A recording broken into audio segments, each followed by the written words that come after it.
بسم اللہ الرحمن الرحیم۔ ناظرین السلام علیکم، میں ہوں آپ کا میزبان ثابت شاکر، وفاقی دارالحکومت اسلام آباد سے کچھ تازہ ترین اطلاعات اور اہم خبریں آپ سے شیئر کرتے ہیں۔ اسلام آباد میں اس وقت دو اہم ترین مقدمات کی سماعت چل رہی ہے، ایک ہے عدت کیس اور دوسرا ہے سائفر کیس۔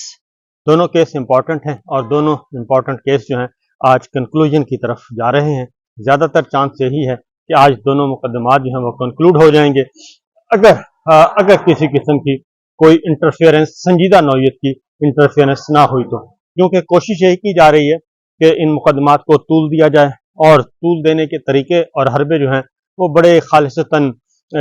استعمال کیے جا رہے ہیں کہ کہیں وکلا نہیں، اور کہیں سرکاری وکلا نہیں، کہیں سرکاری ریکارڈ نہیں، اور درخواست بازی کی جا رہی ہے، اور جو ایک پروسیس چل رہا ہے ہیئرنگ کا، اس پروسیس کو جو قانونی مشغافیاں ہیں یا وکالتی ہتھ کنڈے جو ہیں، ان وکالتی ہتھ کنڈوں اور حربوں کے ذریعے ان کو ڈیلے کرنے کی کوشش کی جا رہی ہے، اس کے بارے میں بھی آپ کو بتاتا ہوں۔ لیکن اس وقت میں کنگ ایڈورڈ اسٹریٹ میں موجود ہوں، اور کنگ ایڈورڈ اسٹریٹ کا نام اس لیے یہ رکھا گیا ہے کہ یہاں پہ جو سلطنت برطانیہ کے بادشاہ تھے کنگ ایڈورڈ، ان کا گھر ہے، اور ان کا گھر پہلے تو ظاہر ان کی رہائش گاہ تھی، لیکن اب ان کا گھر جو ہے وہ ایک ہیریٹیج میں تبدیل کر دیا گیا ہے، اور اس کو قومی ورثہ قرار دے دیا گیا ہے۔ تو اس وقت میں کنگ ایڈورڈ اسٹریٹ میں ہی واک کر رہا ہوں۔ یہاں کا موسم بہت اچھا ہے، آج ہلکی ہلکی بارش ہو رہی ہے، ٹھنڈی ٹھنڈی ہوا چل رہی ہے، قابل برداشت ہے۔ سردی جو ہے اتنی زیادہ نہیں ہے، لیکن قابل برداشت سردی ہے۔ تو کنگ ایڈورڈ اسٹریٹ مجھے اس لیے بھی یاد آئی، لاہور کے واسیوں کے لیے خاص طور پہ king Edward medical college Lahore میں ہے، وہ بھی انہی کے نام سے ہے، اور کنگ ایڈورڈ میڈیکل کالج مجھے اس لیے یاد آیا کہ لاہور میں کنیڈ کالج بھی ہے، اور ڈاکٹر یاسمین راشد صاحبہ مجھے یاد آ رہی تھیں۔ آج کل وہ ہاسپٹل میں زیر علاج ہیں، سیاسی قیدی ہیں، اور سیاسی قیدی کے طور پہ ان کو رکھا گیا ہے 9 مئی کی آڑ میں، اور وہ ہاسپٹل میں اس وقت ہیں، اور میں دیکھ رہا تھا کہ ان کو رات ہاسپٹل میں لایا گیا، اور وہاں پہ بھی ان کے ساتھ وہی بدتر سلوک کیا جا رہا ہے جو کہ جیل میں ان کے ساتھ کیا جا رہا تھا، اور انہیں مجبوراً کہنا پڑا کہ اس سے اچھا تو جیل تھی، جہاں پہ کم از کم میں سو تو آرام سے سکتی تھی، کم از کم میرا میٹرس ہی تبدیل کر دیں۔ یہ جو کچھ بھی چل رہا ہے، یہ سیاسی انتقام، ذاتی انتقام لیا جا رہا ہے سیاسی کارکنان سے، سیاسی رہنماؤں سے۔ میرا خیال ہے یہ دیر پا نہیں ہے، اور ڈاکٹر یاسمین راشد وہ ایک زندہ مثال ہیں، عالیہ حمزہ ان کی زندہ مثال ہیں، سیاسی اسیران ہیں۔ تو بہرحال یہ ساری کی ساری چیزیں مجھے لاہور سے یاد آئیں، تو میں نے کہا کہ ذرا آپ کا تعارف بھی، یہ شہر کی گلی بھی دکھا دوں۔ کنگ ایڈورڈ اسٹریٹ اس وقت موجود نہیں ہے۔ تو بہرحال صورتحال اس وقت یہ چل رہی ہے کہ اسلام آباد میں 2 کیسز ہیں، عدت کیس، اور عدت کیس میں آج جو سرکاری وکیل جو ہیں وہ حسب معمول نہیں آئے، لیکن عدت کیس جو ہے بدنیتی اس لیے اس میں ظاہر ہوتی ہے کہ عدت کیس میں کہ پہلے ایک محمد حنیف نامی شہری آئے، اور ان کے ذریعے یہ مقدمہ داخل کرنے کی کوشش کی گئی، اور جب یہ کیس قابل سماعت قرار نہیں دیا گیا اور وہ خارج کر دیا گیا۔ آج نعیم حیدر پنجوتا نے بتایا کہ